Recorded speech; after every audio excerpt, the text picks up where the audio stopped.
All right, all right, all right. Had an interesting.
During this brief intermission, I just wanted to remind all our listeners that we're available on Anchor, Spotify, Apple Podcasts, Google Podcasts, YouTube, and we also have a Twitter account where you guys can interact with us and catch up with us, see our ideas on some things happening between our podcast episodes.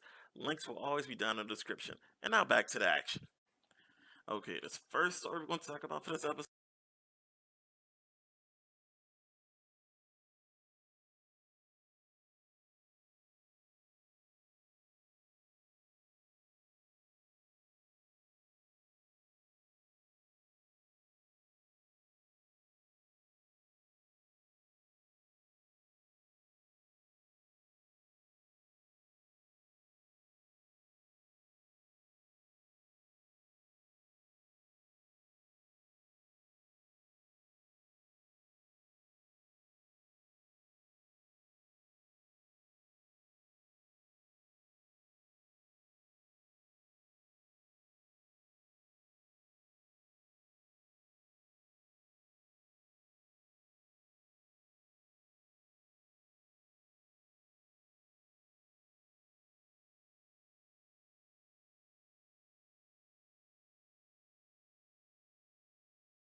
During this brief intermission, I just wanted to remind all our listeners that we are available on Anchor, Spotify, Apple Podcasts, Google Podcasts, YouTube, and we also have a Twitter account where you guys can interact with us and catch up with us, see our ideas on some things happening between our podcast episodes. Links will always be down in the description. And now back to the action. All right, let's get to the world of basketball, where something fairly interesting has gone down, which also has everybody low key looking for one meta world peace and looking for the next version of him because hey, low key the NBA needs it. We need another Malice in the Palace. To get to how I feel that way, I mean, I've been feeling that way for some time, like some years. Like, we need another one. Fans need to get set straight. But the reason we're currently here at this point, which for some reason a lot of sports news publications think it just starts with a nickname, but it's way deeper than that. Because Nina Westbrook, wife of the one Russell Westbrook, who is currently having a less than stellar year on a less than stellar team, and is being scapegoated for a lot of problems of the team when he's just one player. He can't be he can't be the reason for all the losing. I mean, he can take some blame, but he can't put it all on that man's shoulders. But Nina came out probably mid late last week and just had to be honest that hey, something that I know I deal with and some of my friends deal with is what, as she said, is that hey, I understand you guys love the sport, but at the end of the day, it's just a game. Even if you are betting money and losing money on it, but it's just a game, and there's no reason to constantly harass the family members of these players and send death threats as well. Which just lets you know how far things have gone. In which, in which after Russell Westbrook gave an interview where a lot of big media, sports news publications decided to focus on that, he feels like at this point, that things have escalated to, he's no longer even comfortable with people giving him the nickname when he has a bad game of Westbrook. I mean, he's had it since his rookie year. When he has a bad game where he's missing shots, Westbrook, it's low hanging fruit. It's a low hanging fruit nickname to give the guy. But we still do it. It's, it's easy to do. But they decided to focus on that when he went through explaining like it's deeper than that.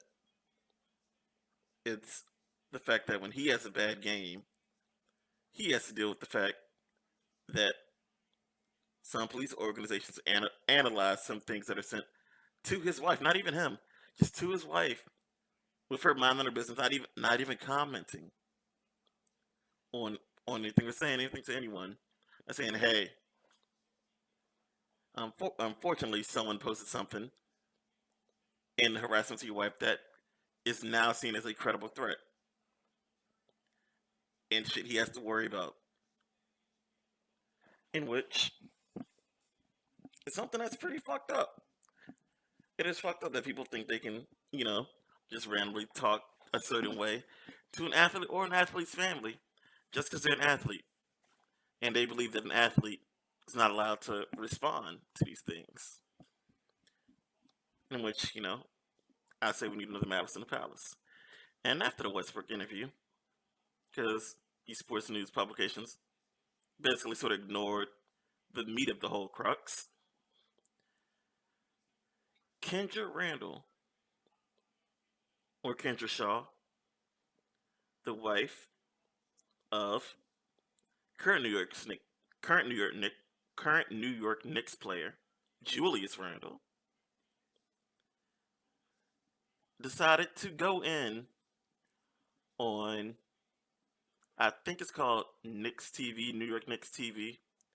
It's a social media mega fan, mega fan, uh, blog website slash social media account for the New York Knicks because New York Knicks have a rabid fan base. But this is after one of the gentlemen commented on the Westbrook situation, saying like, "Hey, yeah, there's no reason to ever go after these guys' families and all that stuff." The same thing I'm saying. But she went at him saying, "Hey, you are a hypocrite because we have the receipts and also know for a fact that you've egged fans on to do shit like this to me and my family." And in which she also commented that Nina and Russell are just coming out saying things that half of us have, a lot of us that she knows have been dealing with for years. Which I thought, I was like, you know what? Good for her speaking out. Calling the motherfucker out. Being like, yo, no, don't you try to hop on this shit now when like literally 2 days ago you was doing the exact same shit you trying to say. You trying to say niggas gotta stop doing. Kudos to her. But from my standpoint, it's just nuts the things fans will do and say to players and their families, and just think there shouldn't be no consequences for their actions.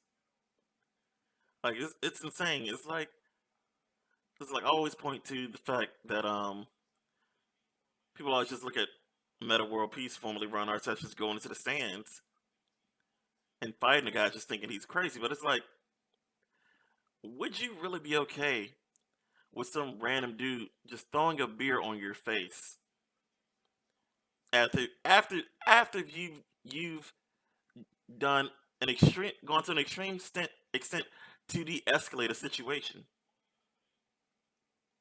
in which, I mean, Ben Wallace is going fucking nuts that whole time, and Meta just stepped away and removed himself from the situation and, and as the best way to let things calm down.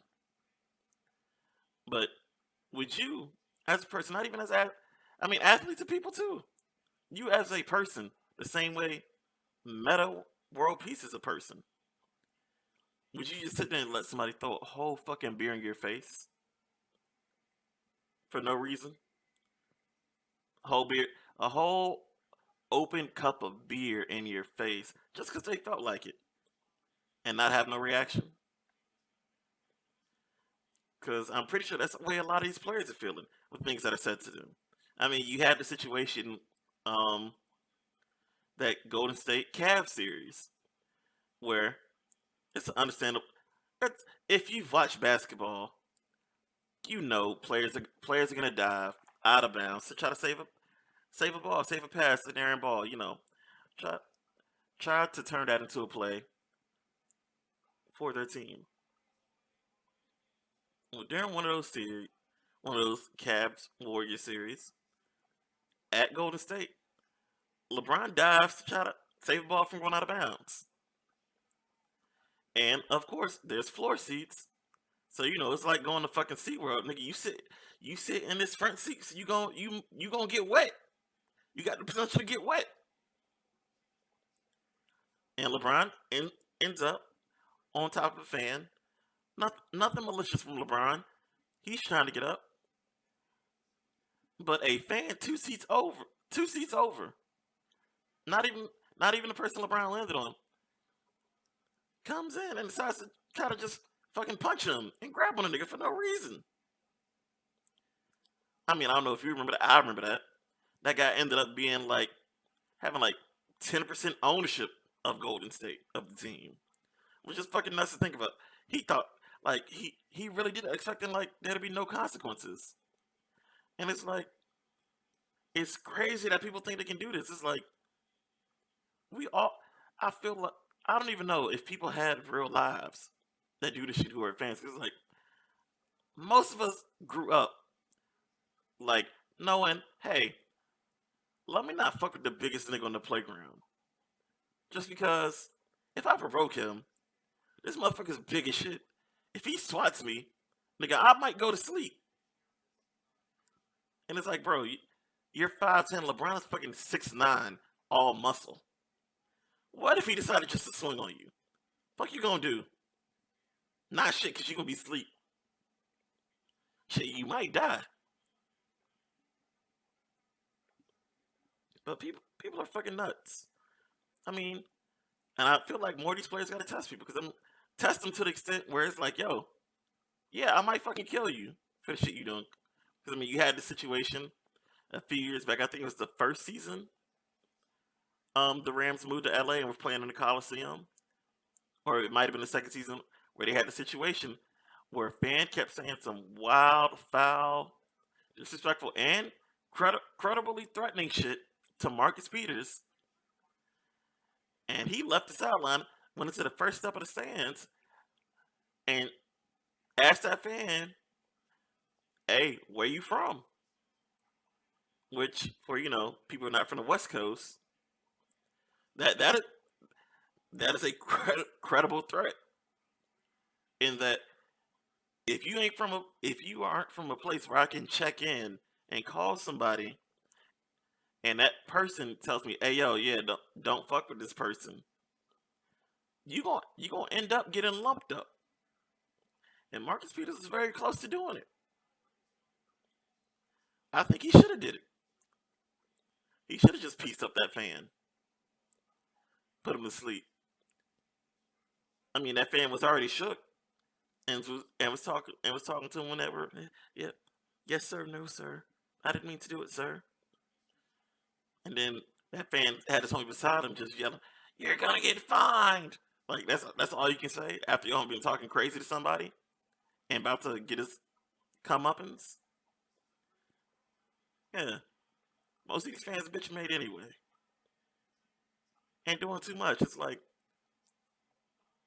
I feel like, especially with basketball, like I'm even thinking about the Russell where Russell got that one fan kicked out. I think it was Utah back when Russell was with OKC, or was it Philly? Motherfucker was like all the way up courtside, giving a middle finger and shouting crazy shit at him, and Russell got him kicked out. It's like, yo, like yeah, bro, you doing too much. You crossed the line. Cause like, yo, in basketball, if this was a pickup game and you did that at whatever local pickup court, bro, you liable not to make it home. I'm not talking about no gang shit. I'm just talking about you're liable to get beat the fuck up by a motherfucker because you crossed a a very wide line that you know is there, that you know don't cross this bitch. But they think, oh, because they're athletes and these athletes got to do yada yada yada just to make sure they keep a job. Well, I can just they ain't even poking the bear. I was about to say poke the bear. This ain't poking the bear. This is like waking the bear up, slapping him in the fucking face, and then shaving his hair off, and expecting not to get fucking mauled. It's like, yeah, you're not gonna get mauled currently because that bear's sedated in a fucking zoo. But fuck around and do it one day where that sedation wears off. And nigga, that bear gonna do you like the fucking revenant. And I hope that shit happens. I hope another fan goes too fucking far, like they always have been doing for like the past few. I feel like the past 6-7 years, motherfuckers been going too far. Hope another fan does it, and then not even just a player. Hope players on both teams just wail off on a fan together as a collective, as a group, in unity, to let all fans know, like, yo, it's not a fucking game. We are fucking people, and don't fuck with us, or shit can go horribly wrong for you. And maybe, like even crazier story, even crazy stories like Aaron Donald, su- current Super Bowl winner, defensive player of the year like 3 times in a row, easily top 10 niggas you don't want to be in a fight with in real life. Remember last year where we thought he almost killed a man. Even though he's the person that saved that man's life because that man was getting jumped. But the reason that man was got jumped was because this man was constantly trying to fuck around with Aaron Donald and was trying to fight him. Like, who the fuck is this nuts to try to fuck with Aaron Donald? It's like a common fan thing. Like, you're gonna fuck with Aaron Donald. Like, bro, he plays a game where he plays in a group of positions of O line and D line, where he's just the biggest and strongest motherfuckers naturally roaming this earth. And he's in that group of those big, strong motherfuckers. And he's so fucking strong versus these big and strong motherfuckers.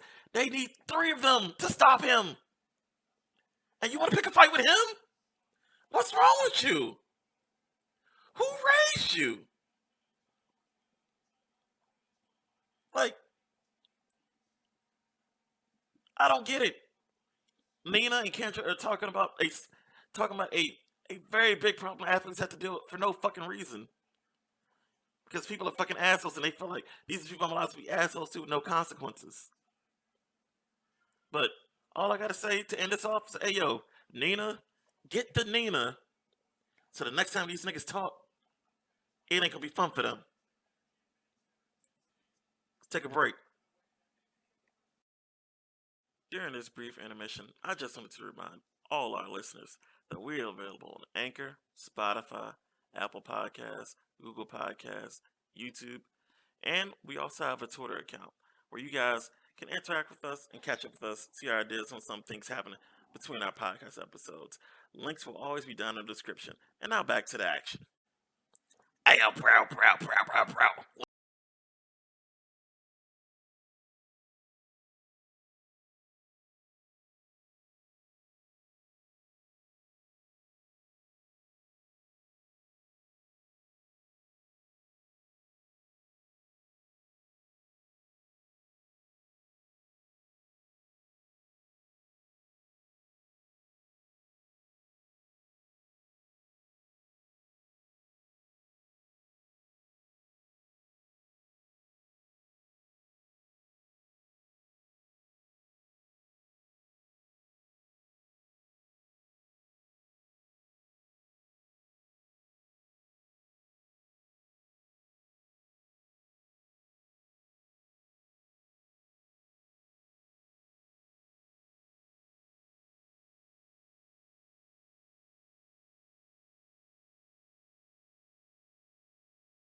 During this brief intermission, I just wanted to remind all our listeners that we are available on Anchor, Spotify, Apple Podcasts, Google Podcasts, YouTube, and we also have a Twitter account where you guys can interact with us and catch up with us, see our ideas on some things happening between our podcast episodes.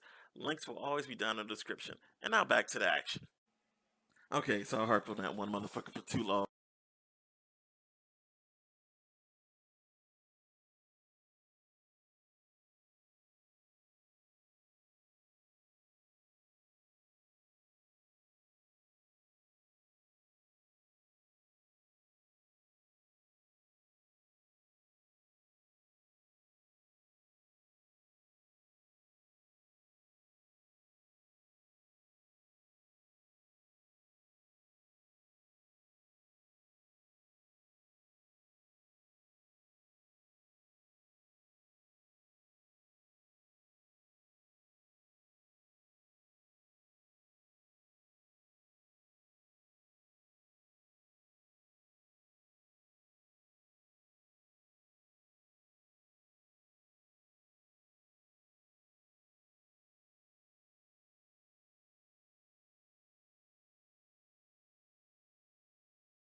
During this brief intermission, I just wanted to remind all our listeners that we're available on Anchor, Spotify, Apple Podcasts, Google Podcasts, YouTube, and we also have a Twitter account where you guys can interact with us and catch up with us, see our ideas on some things happening between our podcast episodes.